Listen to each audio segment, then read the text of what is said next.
Hello and welcome to this video. I am Karnesh Johri and this video is about strings in C language. Strings are closely related to pointers and arrays, and these are important concepts in C language. In this video, I will be talking about variable strings which can be modified during program execution and constant strings or string literals which cannot be changed. And we start with variable strings. A string is a sequence of characters, and there is a constant that the string must be terminated with the null character. The null character is the character with integer value 0. It is different from character 0. All characters have a character code as per the ASCII standard. You can see character 0 has the code decimal 48 or hexadecimal 30. If a variable of type char is storing character 0, it stores it with the integer value 48. Coming back to the null character, the code for null character is 0. All bits of a character byte storing the null character are 0. And the requirement for a string is that the null character must terminate the string. Variable strings are character arrays. For example, char mystring10 is a character array. Now this string might contain a string, one character per element till the null character. So here my string contains the string 6 characters long terminated by the null character. The string length is number of characters starting from the index 0 till the character just before the first null character. So here string length, which is given by the library function strlen, is 6. Now there are library functions and there might be user-defined functions that operate on strings. For all these functions, a character pointer pointing to the 0th element of the array is passed, and the function processes the string till it encounters the null character. So there are two important points. There must be a null character terminating the string. The length of the string must be at least one less than the size of the underlying character array, so that there is space for the null character after accommodating the string. So in this example, my string can store any array up to size 9 characters long. If we try to store a string greater than or equal to 10 characters in my string, there would be array index out of bound error and some location might get overwritten, which is a serious bug, and we should take care in code that it doesn't happen. Now we come to the initialization of variable strings. The best way to initialize a variable string is hash define size 20 char mystring size in square brackets equal to hello. The underlying array has a size 20 bytes, which might be enough for strings to be stored in my string. The array elements are assigned characters H, E, etc. and the null character is added automatically at the end.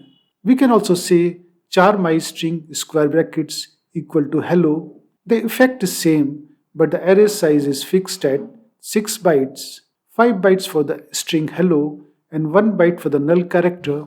It is okay if you do not expect a string bigger than 5 characters to be stored in my string, but if there is going to be a bigger string, it is a problem.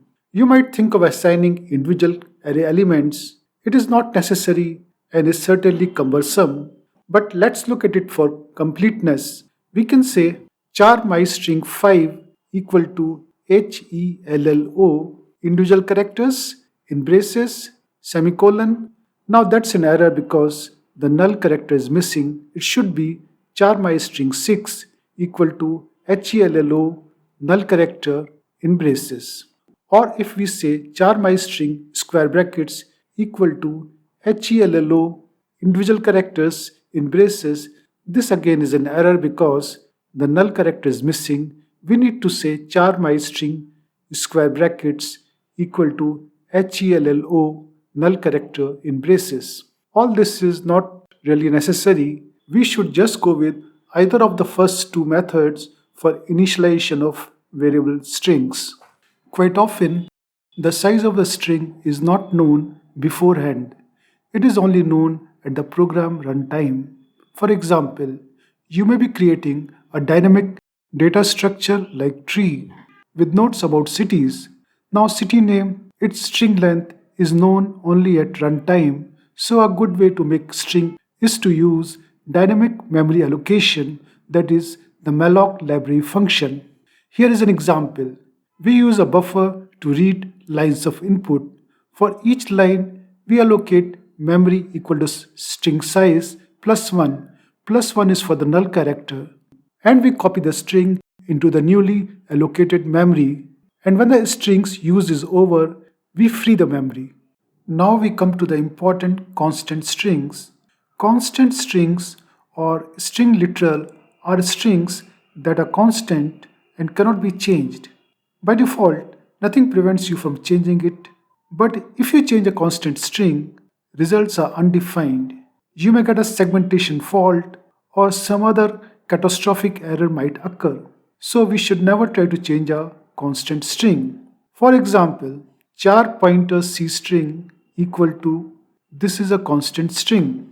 Here C string is defined as a character pointer. It points to a string which is a constant string. Now since changing a constant string is not to be done, we need a way to ensure that it is not changed. So we can say constant char pointer C string equal to this is a constant string. We have used the keyword const and now the string is officially constant, and if you change it, you get a compile time error. Now the string is constant but the pointer C string is not. We can assign C string to the address of some other character. But if you do that, you lose access to this string. So the solution is to designate the pointer C string as a constant as well. And now we have the definition, that is constant char pointer constant C string equal to this is a constant string. Now both string and the pointer are constant, and any attempt to change either of them would result in a compile time error.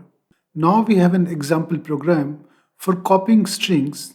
The string cp function copies source string to destination just like the strcpy library function. This is the first version of string cp.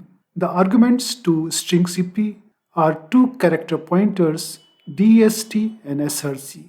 The character pointed by src should not be modified, so it is a constant.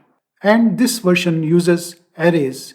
But that's okay because pointers and arrays are equivalent. In the condition of while loop, src characters are copied to dst till the null character is encountered, which breaks the loop. We move to the second version, which uses pointers. The characters pointed by pointers are copied in the condition of the while loop till the null character is encountered, and src and dst pointers are incremented inside the while loop. It works fine. We move to the next version where the pointers are incremented using the postfix increment operators inside the condition of the while loop, and the loop terminates when characters pointed by src and dst are null. Hence the not equal to null comparison. And the final version recognizes the fact that comparison with null is redundant. Sooner or later, the null character pointed by src is encountered and is assigned to character pointed by dst, and the value of expression in the parenthesis becomes 0 and the loop terminates. So progressively, the function string cp has become more and more compact.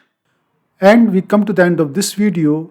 You can find all this information at https://bit.ly/strings-in-c. Please subscribe to Soft Prayog, click on the bell icon and enable notifications. Thanks very much for watching. Take care and stay safe.